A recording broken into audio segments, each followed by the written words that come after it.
Welcome to Let Me Fix This. Enjoy the video. In this video, I will explain how to make miso ramen broth. First, let's build our base. Start with a rich dashi or chicken broth, about 4 cups. Gently simmer aromatics like a 2-inch piece of ginger and 3 cloves of garlic, thinly sliced. This infuses a wonderful aroma. Don't forget to add a few dried shiitake mushrooms. They are crucial for that deep, savory umami flavor that defines excellent ramen broth. Next, we craft the heart of our broth, the miso tear. This flavorful paste is essential. Combine 3 tablespoons of your preferred miso paste, 1 tablespoon of mirin for sweetness, and 1 tablespoon of sake for depth.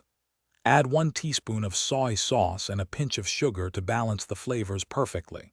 Whisk these ingredients thoroughly until the mixture is completely smooth and uniform, ensuring no lumps remain. Now, let's bring it all together.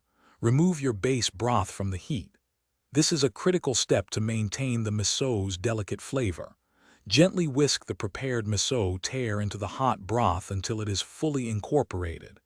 Taste the broth and adjust the seasoning as needed, perhaps with a pinch of salt or an extra dash of soy sauce. Remember, never boil the broth once the miso is added. Finally, let's add those perfect finishing touches to elevate your miso ramen broth.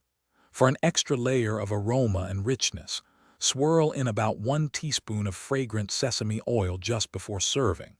If you enjoy a bit of heat, a spoonful of chili oil will add a delightful spicy kick. Serve your freshly made broth immediately with perfectly cooked ramen noodles and your favorite toppings for a truly satisfying meal. Thanks for watching. If you found this helpful, don't forget to like and subscribe.